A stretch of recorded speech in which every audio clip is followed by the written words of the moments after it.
임플란트를 피할 수 있으면 좋습니다. 치과마다 임플란트 가격이 달라지게 되고 주요 원인은 대형 치과 혹은 덤핑 치과라고 하죠. 뼈 이식을 안 권해드리는 편이기는 하거든요. 뼈 이식을 하지 말라고 말씀드리는 이유 중에 하나는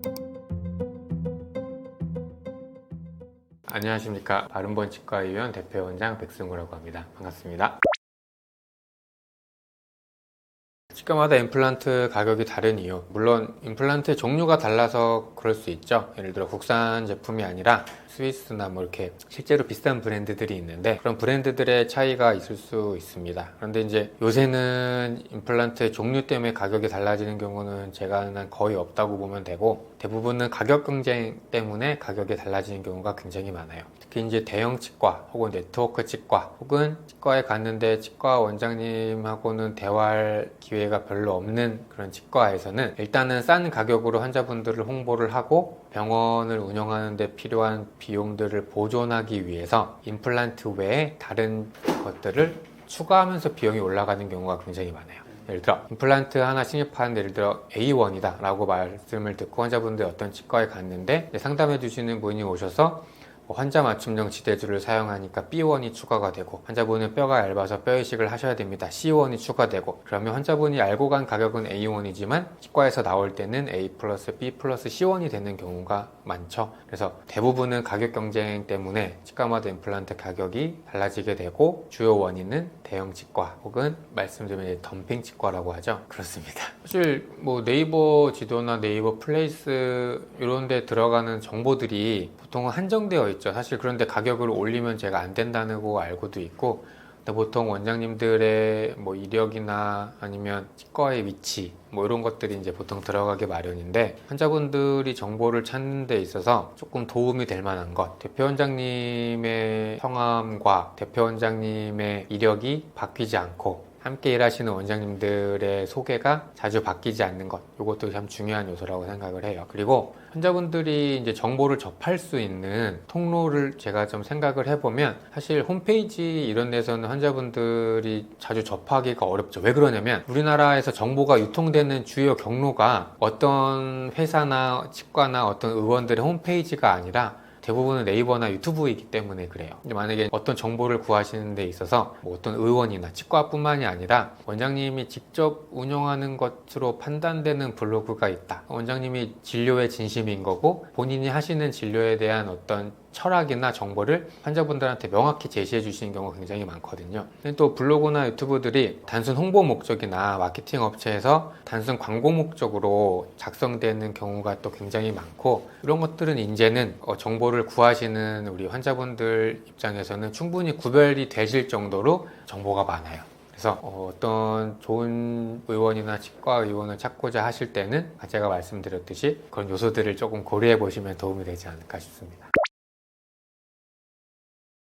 사실 치과 선생님들이 뼈 이식을 말리는 경우가 많은가 싶기도 한데, 저 스스로는 뼈 이식을 조금 안 권해드리는 편이기는 하거든요. 물론 이게 조금 오해가 있는 경우가 있고, 오해하시면 안 되는 게 정말 뼈 이식이 필요한 경우가 있습니다. 앞니에 뭐 임플란트를 한다든지 아니면 위턱뼈의 높이가 부족해서 상악동 거상술을 한다든지 정말로 뼈 이식을 해야 되는 경우가 있는데, 뼈 이식을 하지 말라고 말씀드리는 이유 중에 하나는 아까 말씀드렸듯이 덤핑 치과 혹은 대형 네트워크 치과에서 정말 뼈 이식을 해야 되는 적응증이 아님에도 불구하고 비용적인 측면 때문에 상담 과정에서 그냥 뼈 이식을 얻는 경우가 있기 때문에 그런 말들이 나오는 것 같아요. 굳이 뼈 이식을 안 해도 되는 충분한 뼈를 갖고 있는데 뼈를 넣을 필요가 없죠, 굳이. 그렇기 때문에 뼈 이식은 정말 필요한 경우에만 하셔야 되고, 그래야 임플란트가 탈나지 않고 오래 쓰실 수 있습니다. 치과의사 선생님들이 이제 저희가 뭐 논문이나 교과서를 보면서 공부를 하기도 하지만, 예를 들어 이제 잇몸병이 너무 심해서 잇몸뼈가 많이 안 좋아서 이제 발치를 하게 되는 경우가 있는데, 발치를 하고 나서 그 발치된 공간에 과연 뼈를 넣고 기다릴 것인가 아니면 뼈를 넣지 않고 기다릴 것인가도 사실 되게 논란이라기보다는 어떤 트렌드, 이쪽 흐름을 탈 것인가 이쪽 흐름을 탈 것인가 있을 수 있거든요. 제 경험상, 제 경험뿐만 아니라 실제로 우리 잇몸뼈는 안 좋은 치아를 발치했을 때 스스로 낫는 힘이 실제로 있어요. 그게 과학이죠. 발치와라고 하는 그런 공동에 피가 차면서 이제 뼈는 당연히 차게 되어 있는데, 발치를 하고 나서 임플란트를 하기 전에 뼈 이식을 하지 않아도 대부분은 임플란트를 할 수 있는 정도로 찾는 경우가 훨씬 많습니다. 제 경험상 환자분 한 10분 중에 정말 8분 정도는 이를 뽑고 이 뽑은 자리에 뼈 이식을 하지 않아도 3, 4개월 정도 충분히 기다리면 임플란트를 할 수 있을 정도의 뼈가 충분히 찾는 경우가 있고요. 기다려도 뼈가 차지 않으시는 분들이 실제로 가끔 있어요. 이런 분들 같은 경우에는 4, 5개월을 기다려도 뼈가 차지 않는 거를 우리 CT를 통해서 환자분들한테 보여드릴 수 있으니까 그때는 정말 잇몸을 절개해서 다시 뼈를 넣던지 아니면 임플란트 수술을 하면서 주변에 뼈를 넣던지 그때 하셔도 늦지 않아요. 그래서 뼈이식이라고 하는 것 조금 논란이 있을 수 있는 주제이기도 한데 적어도 제가 지금 임상을 하고 있는 입장에서는 정말 필요한 경우 상악동 거상술, 앞니 임플란트를 했거나 잇몸뼈의 폭이 너무 좁아서 옆으로 잇몸뼈를 넓혀야 되는 극히 드문 경우를 제외하고는 뼈이식을 환자분들한테 절대 먼저 권하지는 않습니다. 임플란트를 피할 수 있으면 좋습니다. 왜 그러냐면 치아에 있는 우리 유명한 그림이 있어요. 데스 사이클이라는 게 있는데 간단한 충치 치료, 레진 치료를 하고 나서 그 다음에 충치가 커지면 인레이를 하고 인레이가 탈이 나면 온레이 하고 크라운하고 발치하고 임플란트 하게 되고 점점 내 치아가 사라지고 이를 뽑고 임플란트를 하게 되는 과정을 우리 사이클로 표현을 한 건데 내 치아를 살려줄 수 있으면 당연히 좋으니까 당연히 임플란트는 절대 하지 않는 게 맞는 말이죠. 하지만 임플란트를 꼭 절대 하지 말아야 될 이유는 사실 저는 없다고 생각을 해요. 자연치아에는 소중한 이유가 예를 들어 치주 인대가 붙어있고 신경이 있기 때문에 저작계 기능, 고유 감각, 미각, 뇌로 연결되는 신경 등 당연히 자연치아가 있으면 좋은 장점들은 많지만 중증도 이상의 치주염이 걸린 환자분들에 있어서 내 치아를 살려 쓰기가 어려운 경우에 내 치아를 굳이 고집할 필요는 없어요. 실제로 치료가 정말 지연이 돼서 적당한 시기를 너무 놓쳐서 우리 이제 잇몸뼈를 보면 기저골이라고 이제 딱딱한 뼈 성분이 있고 그 위에 잇몸뼈가 얹혀 있는 경우인데 그런 구조로 되어 있는데 발치가 필요한 상황임에도 불구하고 발치 시기를 놓쳐서 잇몸뼈는 다 사라지고 밑에 기저골만 남는 경우 굉장히 많아요. 이런 경우에는 임플란트 치료가 굉장히 어렵습니다. 아까 제가 말씀드렸듯이 굳이 안 해도 될 뼈 이식을 광범위하게 해야 되기 때문이에요. 그래서 임플란트를 절대 하지 말라고 하는 것 반은 맞아요. 내 치아를 오래 쓸 수 있으면 쓰고 살려 쓸 수 있는 방법이 있으면 어떤 방법을 강구해서라도 하는 게 맞는데 잇몸 질환 때문에 치아를 발치하게 된 경우에는 임플란트를 하는 게 맞는 방법입니다. 임플란트를 한 후에 절대 하지 말아야 될 것 똑같죠. 일상생활이랑 똑같은데 밥 먹고 그냥 주무시는 거예요. 아니면 약주 드시는 것까지는 괜찮죠. 근데 한국 사람들이 보통 술을 마시면 안주까지 먹잖아요. 밥을 먹고 양치질을 하지 않고 자는 것, 술을 드신 다음에 안주까지 드시고 양치질 하지 않고 자는 것 등 그런 안 좋은 습관들이 임플란트 후뿐만 아니라 임플란트를 하지 않고 내 치아일 경우에도 하지 말아야 하는 것들이에요. 임플란트는 지켜야 돼요. 어떤 의미에서 지켜야 되냐면 임플란트 이후의 것이 아직 우리 치과 의사들이 프랙티스 할 수 있을 정도의 뭔가 개발된 게 하나도 없기 때문이에요. 내 치아가 망가진 것과 똑같은 방식으로 임플란트도 망가진다고 하는 게 지론이에요. 내가 잇몸 관리를 잘 못해서 이를 뺐다. 임플란트 하고 나서도 관리를 하지 못했다. 똑같은 방법으로 임플란트 나사산 주변에 뼈가 다 녹게 되고 임플란트의 나사가 노출되면서 그 나사에 잇몸에 안 좋은 세균들이 붙어 살게 되면서 다 나사가 노출되고 이제 또다시 큰 일을 벌여야 되는 상황이 오거든요. 임플란트라는 어떤 치료를 받으시고 난 다음에는 반드시 정기검진을 가셔야 하고 정기검진을 잘 해주지 않는다면 꼭 치과에 요청을 하셔서 정기검진을 잘 받으셔야 합니다. 요새 이제 워낙에 분자생물학 또 실험생물학이 발달하다 보니까 비단 치아를 재생하는 주사뿐만 아니라 여러 가지 약이 개발이 되고 있죠. RNA 수준에서 편집하는 기술까지 개발이 됐는데 치아를 재생시키는 거는 사실 치아가 만들어지는 어떤 분자역학적인 패스웨이만 알고 있다면 충분히 쉽게 개발을 할 수는 있지만 쉽게 개발한다고 하면 이제 과학자분들 화를 내시겠죠. 쉽지는 않겠지만 이제 개발은 돼 있는 상태인 것 같고 다만 조금 상용화 되기까지 제가 볼 때 조금 시간이 걸릴 것 같은 이유 중에 하나는 그런 실험 결과가 나온 논문을 쭉 봤을 때 예를 들어 제가 앞니가 하나 빠졌어요. 그 주사를 놨을 때 내가 빠지기 전에 똑같은 치아 모양으로 재생이 되느냐? 그거는 아니고 어떤 논문을 보면 치아는 재생이 되지만 제 위치가 아니라 다른 위치에 혹은 하나의 치아가 아니라 여러 치아가 다시 생기거나 뭐 그런 어떤 부작용 아닌 부작용이 생기는 걸가 이제 결론으로 나오고 있거든요. 그 이유 중에 하나가 우리 엄마 뱃속에 있을 때 우리 사람을 만들어내는 그런 어떤 발생 과정이 한 치의 오차도 허용되지 않은 정말 그런 정교한 과정인데 그 정교한 분자 스위치를 하나하나 다 조절하기까지는 아직 갈 길이 멀다는 거예요. 두 번째는 정말 그 치아가 재생이 된다 하더라도 정확하게 재생이 되지 않는다면 결국에는 다른 방법의 비용이 또 다시 들겠죠. 우리 신약 혹은 새로운 의료라고 하면 보통은 비용이 높아지게 되는데 내가 빠진 치아 자리에 실제로 재생은 되지만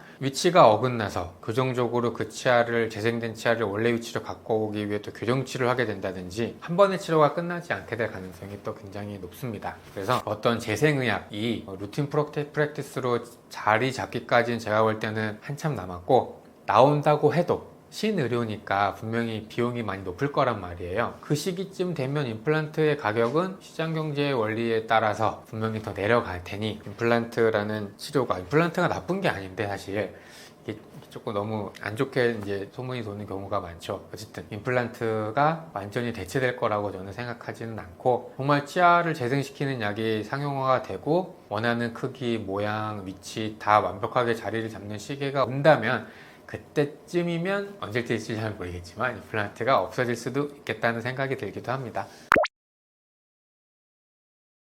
나이 들수록 치아가 누래진다. 노화죠. 우리 피부도 노화가 되면 어떻게 되나요? 햇빛을 많이 쬐고 자외선을 많이 받게 되면 멜라닌 색소가 축적되면서 주름도 생기고 점도 생기고 이렇게 검게 되는 것처럼 치아도 이제 자주 사용하고 노화가 될수록 외인성 착색 이라고 하죠. 외부 물질 등에 의해서 외부 색소에 의해서 착색이 되기 때문에 나이가 들수록 치아가 누래지는 것은 당연한 현상이라고 생각합니다.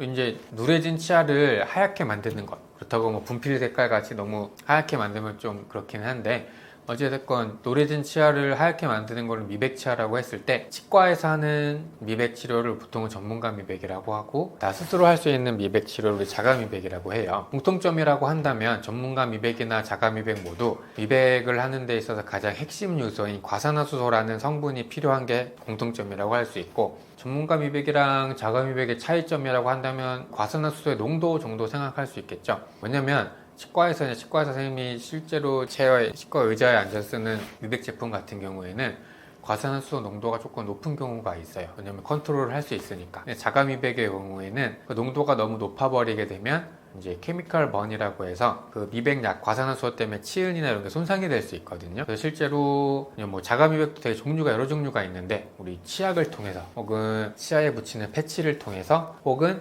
치과에서 자가 미백용 트레이라고 하죠. 내 치아에 꼭 맞는 틀을 만들어서 거기에 미백 젤을 넣어서 쓸 수 있는 이런 것들은 모두 자가 미백이라고 하는데 농도 차이가 조금 있습니다. 또 특히 전문가 미백은 신경치료를 했을 때 아니면 치아가 죽었을 때 치아가 분홍색, 보라색으로 바뀌는 경우가 있어요. 그럴 때 신경치료를 하고 나서 변색된 치아 안에다가 이제 과산화수소를 넣고 변색된 치아 색깔로 조금 돌리는 경우가 있거든요. 이제 그런 것도 전문가 미백에 속하게 되는데 어찌됐건 전문가 미백과 자가 미백의 공통점은 과산화수소라는 성분이 필수다. 차이라고 한다면 전문가 미백은 치과에서 한다. 자가 미백은 집에서 할 수 있다. 또 집에서 할 수 있는 것의 종류에는 패치, 치약, 그다음에 치과에서 만든 틀을 이용해서 할 수 있는 이 세 가지가 자가 미백의 큰 틀이라고 생각하시면 되고 과산화수소 농도가 치과에서 하는 것보다는 조금 낮다. 그래서 효과가 조금 속도가 느릴 수 있어요.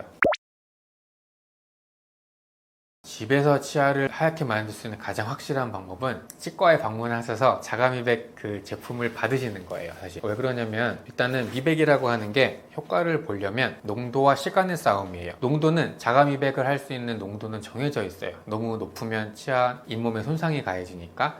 그렇다면 시간과의 싸움인데 시간이라고 함은 그 미백 성분이 과산화수소가 내 치아 표면에 얼마나 오랫동안 붙어 있을 수 있는가 하는 거죠. 자가미백, 치과에서 내 이에 맞는 틀을 딱 만들어주고 거기에 미백제를 써서 쓰게 되면 내 치아 모양에 딱 맞으니까 미백약이 내 치아에 오랫동안 붙어 있을 수 있는 장점이 있는 거예요. 그런데 이제 시판되고 있는 미백 치약이나 미백 패치 같은 경우에는 실제로 과산화수소가 들어 있어서 실험적으로 혹은 오래 사용했을 때 어느 정도 효과를 볼 수는 있지만 우리 양치 하루에 몇 번 하죠? 오래 하면 한 번 하면 3분이고 하루 3번 하면 10분인데 그 10분 미백하는 거랑 우리 치과에서 만들어준 자가 미백을 통해서 저는 환자분한테 시간을 정해드리거든요. 대부분은 저녁 식사 마치고 장치를 꼈다가 아침에 일어났을 때는 빼라. 그럼 거의 8시간이 넘잖아요. 시간적인 측면에서 효과가 다를 수밖에 없어요. 그래서 집에서 치아를 하얗게 만드는 가장 좋은 방법은 치과에서 만들어주는 자가 미백 방법을 하시는 게 가장 좋습니다. 제품들 중에 이제 조금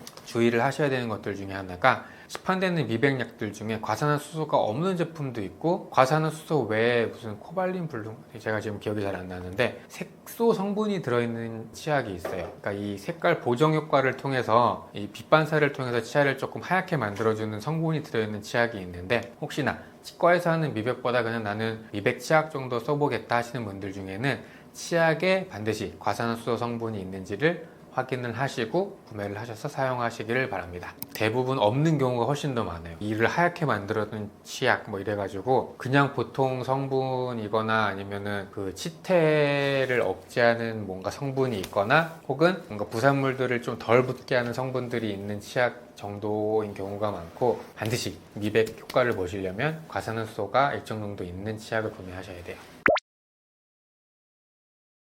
미백과 관련된 부작용 중에 가장 흔한 증상은 이 시림 증상이에요. 이 미백의 메커니즘이 과산화수소라는 성분이 치아 표면의 다공성을 만들고 그 다공성 구멍을 통해서 치아 안에 들어있던 외인성 이 착색 성분들이 빠져나오는 것을 우리가 메커니즘이라고 표현을 하는데 그렇게 되면 치아에 이제 구멍이 조금 미세하게 뚫리다 보니 외부와의 교통이 이루어지게 되고 시림 증상이 실제로 생기게 돼요. 그래서 미백이 자가 미백이 됐든 어떤 미백이 됐든 전문가의 조언을 받으면서 하셔야 되는 게 중요한 이유가 됩니다. 그 과산화수소가 너무 고농도로 오랫동안 지속이 되게 되면 정말 시려워요. 그러니까 저도 미백을 한번 해봤는데 효과를 오래 보기 위해서 저는 정말 하루 종일 끼고 있어요. 밥까지 굶어가면서 학창 시절에. 근데 그 시린 정도가 어떻게 다가오냐면 헉 할 정도로 찌릿하게 이제 시린 증상이 온단 말이죠. 그러면 내가 누군가의 조언을 받지 않고 미백 치료를 할 때는 뭔가 잘못됐나? 이때 어떻게 해야 되는지 이제 알 수가 없단 말이죠. 미백할 때 이런 시린 증상이 생기는 게 가장 흔한 부작용이고 미백을 하시면서 꼭 기억을 하셔야 될 거는 제품 홍보는 아니고 우리 센소다인이라고 하는 시린니 전문 치약을 쓰시는 게 굉장히 효과가 좋습니다. 우리가 이가 시릴 때 추천되는 치약이 크게 두 가지로 나뉘어요. 하나는 시린매드, 하나는 센소다인. 시린매드는 치아를 코팅하는 성분이 있어서 치아에 마모가 심하신 분들 쓰면 효과가 좋고 센소다인은 치약 성분 안에 칼륨 성분이 있어요. 우리 칼륨이 우리 신경 전도랑 관련돼서 우리 신경 전도가 잘 되지 않게 우리 신경세포를 과분극시키는 역할을 하거든요. 그래서 우리 치아의 과산화수소를 통해서 통통통통통 구멍을 만들었는데 시려워. 그러면 센소다인을 써서 칼륨이 치아 안으로 들어가서 신경 전도를 조금 억제를 해줘야 돼요. 그러면 시린 증상이 굉장히 좋아집니다. 그래서 미백과 관련된 가장 흔한 부작용은 이가 시린 증상이고 조금 드물지만 종종 있을 수 있는 거는 치은 화상이에요. 미백약이 치아에만 딱 닿아서 오랫동안 유지가 돼야 되는데 약이 흘렀다든지 너무 고농도를 썼다든지 고농도의 약이 잇몸에 너무 오래 붙어 있는 경우에는 실제로 잇몸이 상해서 오시는 분들이 종종 있거든요. 그 정도 주의를 하시면 될 것 같고 그래서 미백 등의 치과에서 하는 게 치료인지 미백을 시술이라고 해야 될지 사실 좀 참 애매하긴 하지만 전문가의 도움을 받으면서 하시기를 추천드립니다. 우리 이제 치아가 누렇게 되는 거에 대해서 환자분들이 실제로 되게 관심이 많으세요. 그래서 제가 제 채널을 통해서 공부한 내용들을 소개해드린 영상이 있는데 홍차라고 하죠. 블랙티, 홍차, 티 종류 정말 외인성 착색 성분이 많기 때문에 노랗게 치아를 착색시키는 성분이 많아서 정말 빨리 노랗게 되고 우리 흔히 생각할 수 있는 거 커피, 카레, 김치 등등등등등 색깔이 있는 음식들은 모두 다 치아에 착색을 일으킬 수 있는 유발 요인이라고 생각하시면 돼요. 비백을 했다는 건 치아 범랑질을 우리 탈회한 거거든요. 한마디로 미네랄을 이렇게 탈회시킨 건데 그렇게 탈회된 범랑질은 그런 색소 성분들이 더 잘 붙는다고 하거든요. 어떻게 해야 됐어요? 미백을 했을 때 내가 돈을 들여서 나한테 투자를 했는데 다시 돌아오는 시간을 늘리고자 한다면 착색 성분이 있는 음식을 줄이셔야 되겠죠. 그런데 우리가 일상생활을 하면서 커피 보통 하루에 몇 잔씩 드세요? 저는 한 6잔 정도 마시는데 뭐 그렇다고 커피, 티, 색깔 있는 음식을 우리가 먹지 않을 수는 없잖아요. 미백 때문에. 어떻게 해야 되냐면 특히 콜라도 마찬가지인데 미백을 하셨다고 하면 우리 보통 이유가 있겠죠. 예를 들어 여성분들 같은 경우 웨딩 촬영을 하셨거나 가족 사진을 찍는다거나 아니면 우리 모두가 뭐 면접 같은 걸 본다거나 그럼 미백 충분히 할 수 있단 말이에요. 그러면 미백을 하시고 나서는 음료를 마실 때 빨대를 써보세요. 음료가 들어가서 우물우물 하듯이 치아에 붙어있는 거를 최대한 줄여주면 되거든요. 그렇다고 밥을 빨대로 먹을 수는 없으니까 음료 같은 걸 드실 때 빨대로 드시면 이 구강, 입안에 머무는 시간을 줄이고 바로 식도로 넘어가니까 그렇게 되면 미백한 치아를 어느 정도 길게 유지할 수 있는 한 가지 방법이 되고, 미백하고 나서 그 미백이 유지되는 거는 환자분들마다 차이가 있기 때문에 뭐 여타부타 말씀드리긴 어렵지만 제 경우에는 한 1년 정도 갔던 것 같아요. 1년 넘게. 말씀드렸던 것처럼 제가 커피를 많이 마시기 때문에 커피 잘 안 드시고 양치를 잘 하신다면 그 이상 지속될 거라고 생각이 듭니다. 집에서 치석을 잘 제거한다고 하는 건 세 가지를 되게 잘 하셔야 돼요. 첫 번째는 치실 잘 사용하셔야 되고, 사용하신 다음에 양치질을 하셔야 되고, 마지막은 같은 것까지 사용하시면 가장 좋거든요. 은 입안에서 정상적으로 살고 있어야 될 유익균조차 전부 다 억제시켜버리는 역할을 합니다. 우리가 일상적으로 매일매일 사용한다는 것은 추천드리지 않아요. 잇몸 관리를 위해서 비용과 효율을 따졌을 때 가장 좋은 건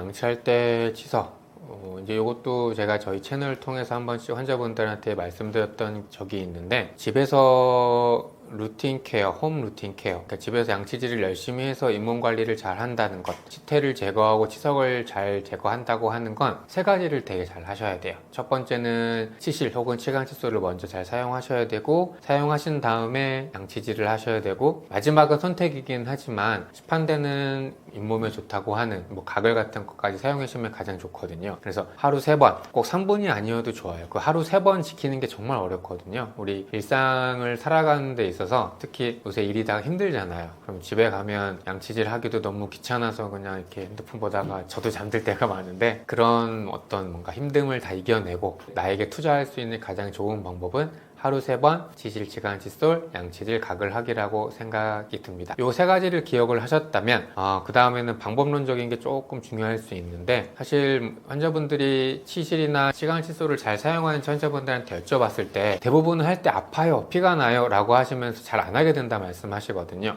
근데 집에서 치과 의사인 저조차 집에서 치강, 칫솔을 쓸 때 앞니는 눈에 보이기 때문에 잘 들어가지만 어금니 쪽은 잘 들어가지 않아요. 그래서 치강, 칫솔은 사용하시면 정말 좋은데, 자꾸 들어갔을 때 아프다면 시중에서 판매되고 있는 여러 치실들 중에 이렇게 포크처럼 생긴 치실이 있어요. 어린이용 치실이.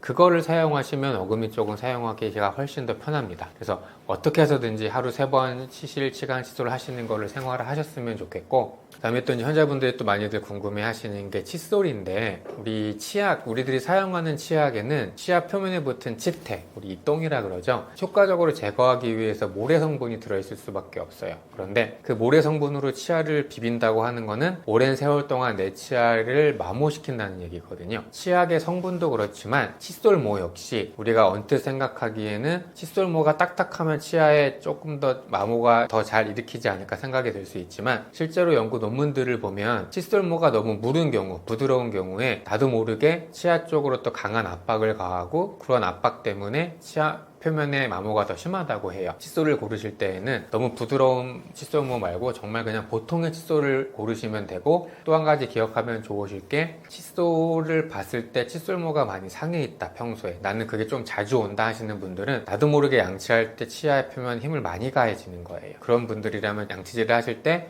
힘을 조금 덜 가할 수 있도록 주의를 해주시고, 칫솔모가 상했다면 빨리 새 것으로 교체해서 양치질을 하시는 것을 추천드립니다. 그래서 정리를 하자면 하루 3번 치강, 칫솔 혹은 치실 먼저 하시고, 양치질하고 가글 하고, 그리고 어금니 쪽에 치실이 불편하시다면, 치강, 칫솔이 불편하시다면 어린이용 치실을 이렇게 생긴 걸 사서 잘 하시면 도움이 될 거고, 칫솔모 같은 경우에 너무 부드럽지 않은 제품을 추천드려요.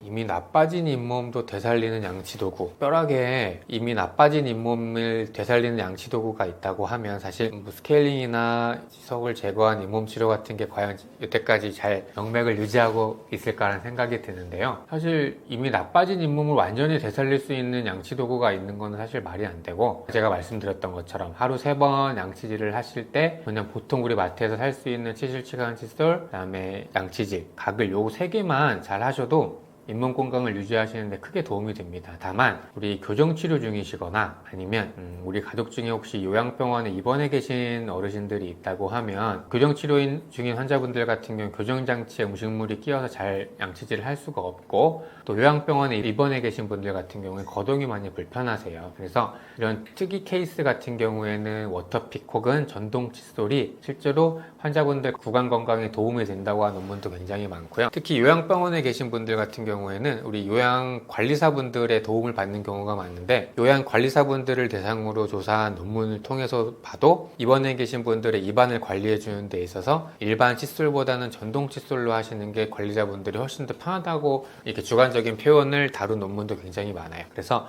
이미 나빠진 잇몸 치료가 꼭 필요할 정도 혹은 임플란트까지 해야 될 정도로 나빠진 잇몸을 원상태로 복귀할 수 있는 양치 도구가 있다는 것은 조금 힘들고요. 아까 말씀드렸던 것처럼 하루 3번 양치질 올바른 양치 습관을 가지고, 혹은 조금 상황이 여의치 않다고 하면 전동 칫솔이나 워터픽 같은 것을 사용하시기를 추천드립니다. 아마 3,000원이라고 하면 보통 약국에서 파는 어떤 가글 이런 거를 말할 확률이 되게 높은데요. 약국에서 혹은 치과 의사님들이 처방해준 헥사메딘, 그 가격이 한 그 정도 되거든요. 헥사메딘이라는 가글은 입안에 수술을 했을 때 입안 세균들을 죽이는 살균제예요. 그래서 강력한 살균 효과가 있기 때문에 입안에 살고 있는 충치 세균, 잇몸 세균 등을 억제하는 데 굉장히 도움이 되지만, 우리 노멀 플로라, 정상 세균총이라 그래서 입안에서 정상적으로 살고 있어야 될 유익균조차 전부 다 억제시켜버리는 역할을 합니다. 그래서 예를 들어 잇몸 치료를 깊숙이 받아서 피가 많이 났거나 발치를 했거나 임플란트 등 입안에 수술을 했을 때는 세균이 감염되면 안 되기 때문에 헥사메딘을 사용하는 것이 좋지만, 헥사메딘을 우리가 일상적으로 매일매일 사용한다는 것은 추천드리지 않아요. 아까 말씀드렸던 것처럼 살균제이기 때문에 유익균이 전부 사라지는데도 그 역할이, 그 이유가 있지만, 두 번째는 헥사메딘 안에는 착색제가 들어있어서 치아나 혀 표면이 염색이 돼버려요. 그래서 그것도 그게 좋지는 않고, 마지막으로 헥사메딘을 너무 자주 사용하시는 분들 같은 경우에는 정말 드물게 입안에 곰팡이가 피는 경우가 있어요. 우리 입안에는 정상 세균총들이 우리 칸디다 같은 안 좋은 뭔가 세균이나 여러 가지 유익균이 아닌 해로운 세균들을 억제하고 있는데, 헥사메딘을 너무 자주 사용함으로써 유익균이 사라지게 된다면 해로운 균들이 다시 살아날 기회 환경을 만들어주는 거거든요. 가격이 중요한 게 아니고 약이라고 하는 거는 정확한 처방하에 사용하는 것이 가장 좋기 때문에, 헥사메딘을 굳이 구입을 하셔서 매일 가글을 한다거나 아니면 치간 칫솔에 이렇게 묻혀서 굳이 해야 될까 하는 생각이 좀 들기는 합니다. 잇몸을 녹이는 최악의 습관은 제가 볼 때는 양치질을 하지 않고 자는 거예요. 환자분들이 치과에 오셨을 때, 특히나 이제 술 자주 드시는 분들, 흡연하시는 분들 보면은 잇몸이 안 좋은 경우가 굉장히 많거든요. 근데 그런 것들보다 사실 자기 전에 양치질 하지 않는 그 습관이 가장 안 좋다고 저는 생각을 해요. 왜냐면 우리가 하루 일상생활을 하고 저녁까지 먹고 잠들기 전에 치아하고 치아 사이에는 분명히 음식물이나 치태가 낄 수밖에 없는데, 확실하게 제거하지 않고 자게 되면 그 치아하고 치아 사이에 있는 음식물이나 치태 등 때문에 치아 사이에 충치가 생기게 되면, 충치 치료가 간단한 게 아니라 치아 사이 충치는 비용이 증가하게 되고 방법도 어려워져요. 치아에도 좋지도 않고 그런 치태에 살고 있는 잇몸 세균이 증식할 수 있는 기회를 주게 되니까 가장 좋지 않은 습관이라고 생각이 듭니다. 그 다음이 안 좋은 게 흡연이죠. 흡연은 일단 첫 번째는 열기가 뜨거워요. 입안에 우리 불로 지지는 거랑 제가 똑같다고 환자분들한테 항상 설명을 드리고, 담배 안에 이제 안 좋은 성분들이 있기 때문에 그 안 좋은 성분들이 입안에 들어갔을 때 우리 몸에서 어떤 반응? 면역 반응이 일어나게 되거든요. 그 면역 반응이 그냥 일어나는 게 아니라 잇몸뼈를 녹이는 그런 안 좋은 방향의 잇몸 면역 반응이 같이 일어나기 때문에, 제가 볼 때는 자기 전에 양치질 하지 않는 것, 그 다음에 흡연, 이 두 가지가 잇몸을 녹이는 가장 안 좋은 습관이라고 생각합니다.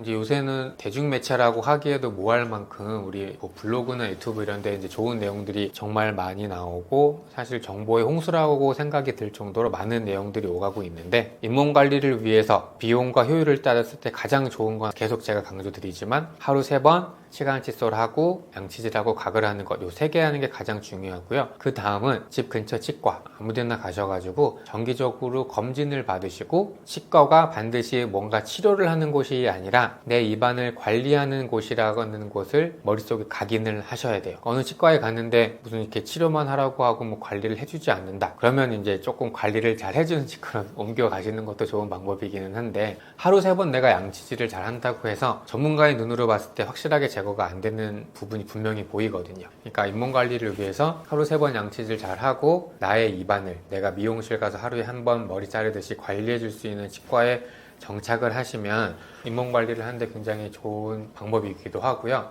마지막으로는 제가 이제 나중에 저희 채널을 통해서 한번 업데이트를 할 건데, 구강 유산균 또 요새는 조금 도움이 된다는 논문들이 많이 발표가 되고 있고요. 특히 이제 잇몸과 관련된 구강 유산균에 대해서는 조금 찬반 논란이 있는데, 치아 우식증을 어린 나이 때 예방 목적으로 먹는 구강 유산균 효과가 있다고 발표된 논문들이 굉장히 많아요. 그래서 잇몸 관리 혹은 치아 관리를 위해서 가장 좋은 방법, 가장 효율적인 것, 하루 3번 양치질 잘하는 것, 2번째 관리를 잘해주는 치과에 정착하시는 것, 3번째는 입안에 좋다고 하는 구강 유산균, 프로폴리스, 이런 것들 다 정말 도움이 된다고 하거든요. 그런 것까지 해주시면 금상첨화하지 싶습니다.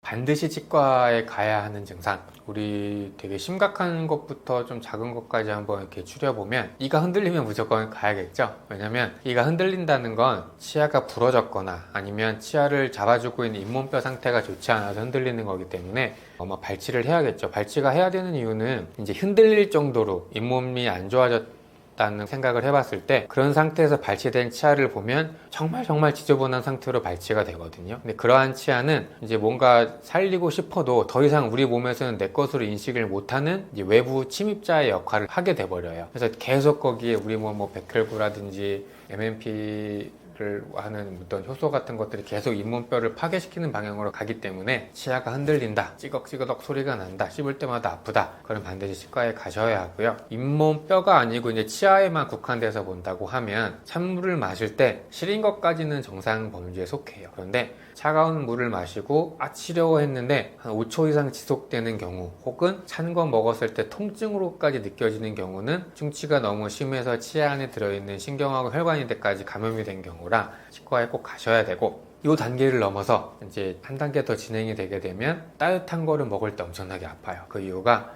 충치세균 때문에 치아 안에 들어있는 신경하고 혈관이 괴사가 돼서 치아 안에서 이제 가스가 만들어지거든요. 근데 치아는 딱딱하잖아요. 따뜻한 거 들어갔을 때 그 가스가 팽창하게 되면 딱딱한 치아 바깥으로 나갈 수가 없으니까 우리 신경을 더 자극하게 되거든요. 그래서 따뜻한 커피나 따뜻한 음식을 먹었을 때 치통이 갑자기 으악 하고 생겼다가 얼음을 갖다 대면 치통이 사라진다. 그러면 신경치료가 필요한 상태니까 반드시 치과에 가셔야 할 것 같습니다. 마지막으로 조금 경한 상태에서는 양치할 때 자꾸 피가 나는 경우가 있어요. 그것은 양치질을 하거나 치실이나 치간치소를 해도 어느 한 부분은 양치질이 잘 안 돼서 염증이 계속 쌓이고 있다는 뜻이기 때문에, 한 부분에서 계속 피가 반복적으로 난다고 하면 제 옆에 치과 방문하셔가지고 조금 전문가의 터치를 받아보시는 것도 좋은 방법입니다.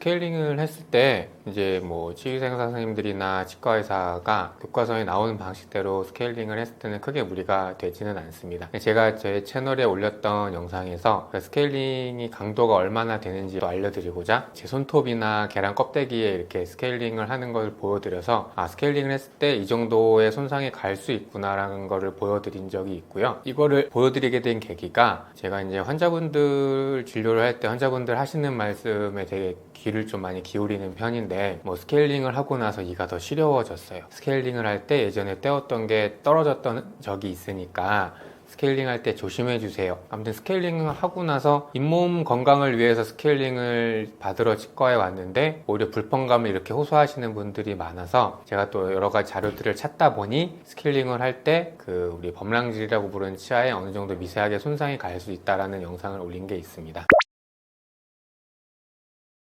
요새 조금 유행하는 밈처럼 스케일링 대신에 잇몸 치료 치과에서 하게 해주세요, 뭐 이런 영상들이 이제 많이 올라오긴 하는데, 스케일링보다 더 좋다라기보다는 스케일링을 하고 나서도 잇몸이 좋아지지 않으시는 분들, 또 스케일링만으로도 잇몸이 건강해지지 못할 만큼 잇몸이 건강이 안 좋으신 분들이 꼭 잇몸 치료를 받으셔야 되는 것을 강조하는 영상 같아요. 스케일링이라고 하면 사실 치과의사들이나 우리 치의생 선생님들 생각하기에는 잇몸 위쪽을 청소하는 것, 잇몸 밑쪽을 청소하는 건 모두 다 스케일링에 포함 포함이 되지만 일반 환자분들 또 일반 사람들이 생각하기에는 치과에 방문해서 이렇게 물이 나오는 기계를 통해서 잇몸을 청소하는 걸 스케일링이라고 생각하시는 경우가 되게 많아요. 그에 반해서 잇몸 치료는 이제 어느 정도 마취도 필요한 경우도 있고 스케일링으로 청소가 되지 않은 잇몸 안쪽에 쌓인 염증이나 치석을 제거하는 걸 보통은 잇몸 치료, 치근 활택술 그렇게 표현을 하고 있습니다. 이게 좋은 이유가 사실 치근 활택술까지 받아야 되는 정도로 잇몸이 안 좋으신 분들은 대부분 잇몸의 어디 부분인가, 치아 어디 부분인가 잇몸뼈가 안 좋으실 가능성이 굉장히 높아요. 그랬을 때 스케일링만으로는 잇몸 깊숙이 들어있는 잇몸 주머니, 염증 주머니를 끌어낼 수가 없기 때문에 치과 의사가 직접 뾰족한 기구를 잇몸 안쪽을 넣어서 염증을 긁어내는 과정을 통해서 잇몸의 건강을 좋게 유지할 수 있는 방법을 치근 활택술이라고 하고, 스케일링만 주기적으로 해서 잇몸에 있는 치은 염증만 제거해서 잇몸 건강을 유지할 수 있을 정도로 건강하신 분들은 굳이 잇몸 치료 혹은 치근 활택술을 하실 필요는 없습니다. 보통 잇몸 치료를 해달라고 오시면 저는 이렇게 안 해드렸던 적은 없고, 아마 이런 것 아닐까. 아까 제가 말씀드렸던 것처럼 잇몸 치료까지 굳이 하지 않으셔도 잇몸을 둘러싸고 있는 치은, 치아를 둘러싸고 있는 잇몸에만 염증이 살짝 있으신 분들 같은 경우 스케일링만 하셔도 충분하니까 잇몸 치료를 안 하셔도 됩니다 라고 말씀을 들으셨던 게 아닐까 생각이 들고, 약간 대형 치과 혹은 이렇게 소위 말하는 공장형으로 돌아가고 있는 치과에서는 잇몸 치료를 적극적으로 하고 있는지는 사실 잘 모르겠어요. 그런 데서는 대부분 임플란트 이런 거를 권하실 수 있으니까 아마 둘 중에 하나일지 싶습니다. 절반은 맞고 절반은 틀린 말일 수도 있어요. 왜 그러냐면 우리 이제 잇몸병을 나눌 때 잇몸 살에만 염증이 있는 것을 치은염이라고 하고, 치아를 둘러싸고 있는 여러 조직들, 뭐 치주, 인대, 잇몸뼈 여러 가지 조직들을 합쳐서 우리가 치주 조직이라고 하는데, 특히 이제 치주 조직에 생긴 염증, 치주염까지 우리가 생각을 해본다면 잇몸 치료를 했을 때 과연 이를 뽑지 않고 내 치아를 살릴 수 있을 것인가는 환자분들 상태에 따라 좀 달라질 것 같아요. 아주 경증 혹은 중증도 정도의 치주염 혹은 어금니 뿌리가 이렇게 있으면 뿌리 한쪽 면에만 있는 이게 국소적으로 집중된 치주염이 있는 경우에는 잇몸 치료만 해서 충분히 좋아지는 경우가 많지만, 대부분 임플란트까지 생각을 하고 혹은 진단을 받으신 환자분들 같은 경우에는 치아 뿌리와 뿌리 사이에 있는 잇몸뼈까지 손상이 됐거나 아니면 치아 뿌리 끝에 있는 데까지 잇몸뼈가 쭉 내려간 경우라면 잇몸 치료로도 내 치아를 살릴 수 없는 경우가 종종 혹은 많이 있을 수 있기 때문에 잇몸 치료로 임플란트도 피해갈 수 있다는 말은 내가 다니고 있는 혹은 정기적으로 관리를 해주고 있는 치과에서 주기적으로 관리를 받으면서 잇몸 치료를 잘 받았을 때 해당하는 이야기 같습니다.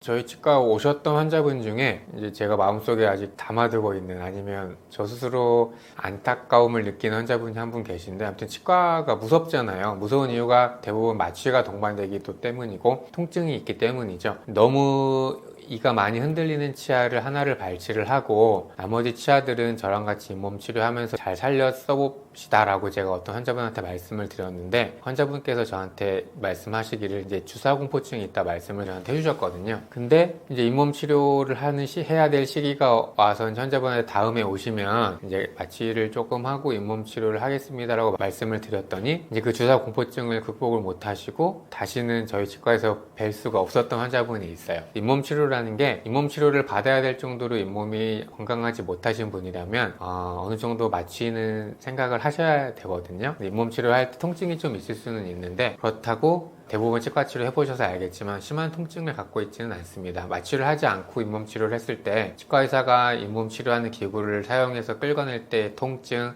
시린 증상을 느끼는 것보다는 마취를 하고 통증을 느끼지 못한 상태에서 잇몸 치료를 해야 효과적으로 할 수 있거든요. 그래서 혹시 정기적으로 다니시는 치과 혹은 앞으로 검진을 받아야 될 치과에서 잇몸 치료가 필요하다고 말씀을 들으셨다면 정착하셔서 잇몸 치료를 꼭 받으시기를 권해드립니다. 마지막으로 하고 싶으신 말씀 여쭤볼 겁니다.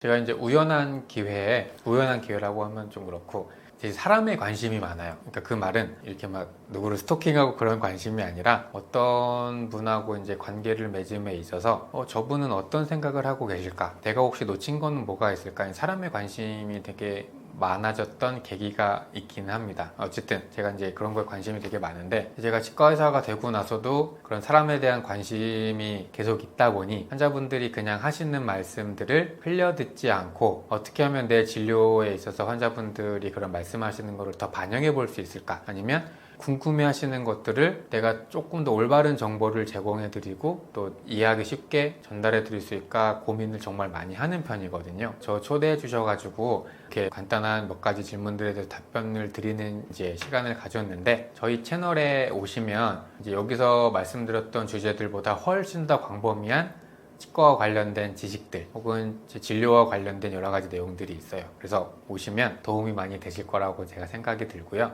이제 가장 중요하게 생각하고 계실 것, 제가 환자분들한테도 또 인터넷 방송 블로그들을 통해서 항상 말씀드리지만, 가장 중요한 거는 하루 3번 치간 칫솔, 치실, 양치질, 가글 3번 잘하는 게 정말 중요하거든요. 입안을 관리하는 데 있어서 충치라든지 잇몸 질환, 기타 여러 가지 등등등이 유전의 영향을 많이 받는 거를 부인할 수는 없어요. 내가 양치질을 하루 3번 잘 하는데도 충치가 잘 생기는 사람이 있고, 하루 양치질을 잘 하는데도 잇몸뼈가 계속 안 좋아지시는 분이 있고, 그럼에도 불구하고 포기하지 마시고 하루 3번 양치질 잘 하시고, 그 다음으로 중요한 게 나의 노력과 더해서 전문가의 도움을 받으시는 게 정말 좋은데, 집 앞에 있는 치과 혹은 내 치아를, 내 입안을 정말 관리해 줄 수 있는 치과에 정착하셔서 정기적으로 검진을 받으셔야 내 머리가 너무 길어져서 지저분해 보이지 않듯이 입안 건강을 건강하게 유지할 수 있는 좋은 방법이 될 것이라고 생각합니다. 감사합니다.